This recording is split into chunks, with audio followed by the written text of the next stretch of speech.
जय सद्गुरू. सर्वांना माझा नमस्कार. आज आपण उपवासाची रसमलाई करणार आहोत. त्यासाठी मी 1 वाटी साबुदाणा घेतलेला आहे आणि 2 चमचे ही मिल्क पावडर घेतलेली आहे आणि 3 चमचे मी साखर घेतलेली आहे. चला आपण सुरुवात करूया. रसमलाई ही सर्वांनाच आवडते. ते आता मी मिक्सरमध्ये टाकलेले आहे. 2 चमचे साबुदाणा हा मिक्सरमध्ये मी टाकलेला आहे. साखर पण टाकलेली आहे आणि मिल्क पावडर पण त्यामध्ये टाकून घेत आहे. हा साबुदाणा 1 वाटी मी भिजवत ठेवलेला होता. 2-3 तास तो भिजवून घेतलेला आहे. ते आता मी बारीक करून घेते आहे. आपण मिक्सरमधनं साबुदाणा हा काढून घेतलेला आहे. तो आपण छानपैकी एकत्र मिक्स करूया आणि हा साबुदाणा असाच मिक्सरमधनं निघतो. आपण हे छान मिक्स केलेला आहे. ह्याचे आपण रसमलाईचे बॉल्स बनवूया. इथं मी अर्धा लिटर दूध घेतलेलं आहे. ते आता आपण तापायला ठेवूया.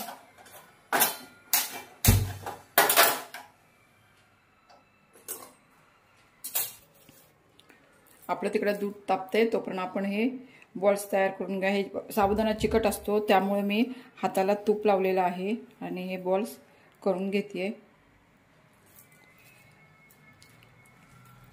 असे आपण सगळे बॉल्स करून घेऊया. छान दिसतंय बघा. आपले रसमलाईचे बॉल्स तयार करून झालेले आहेत.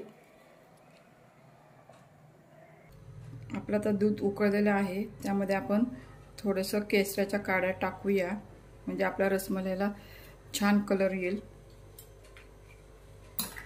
ही अर्धी वाटी साखर आहे. ही मी टाकत आहे. तुमच्या आवडीनुसार तुम्ही साखर टाका. कुणाला कमी लागते साखर, कुणाला जास्त लागते, त्यानुसार टाका. आणि आपलं दूध उकळलेलं आहे. त्यामध्ये आपण बदाम आणि काजूचे तुकडे केलेले आहेत ते आपण टाकूया. आपलं हे दूध उकळून झालेलं आहे. त्यामध्ये आपण हे रसमलाईचे बॉल टाकून घेऊया. उकळल्याशिवाय टाकू नका, नाहीतर त्यामध्ये ते विरघळेल. दूध उकळल्यावरच टाका.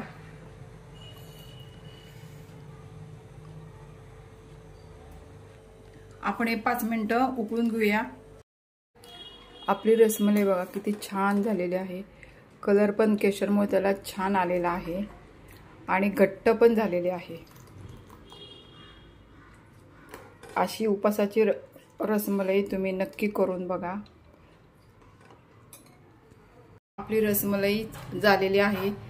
ते बॉल्स बघा कसे ट्रान्सपरंट झालेले आहेत. त्यामुळे आपले बॉल आपले छान त्यामध्ये रसमलाईमध्ये शिजलेले आहेत. त्याला आपण ती आता सर्व करूया.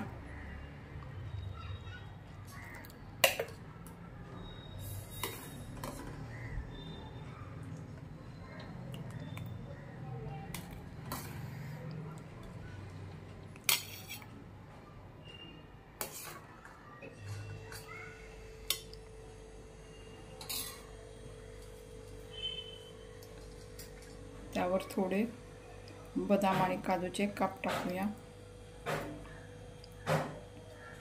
अशा प्रकारे आपले उपासाची रसमलाई तयार झालेली आहे आणि करायला एकदम सोपी आहे. त्यासाठी काही साहित्य जास्त लागत नाही. व्हिडिओ आवडल्यास व्हिडिओला लाईक करा, शेअर करा, सबस्क्राईब करायला विसरू नका.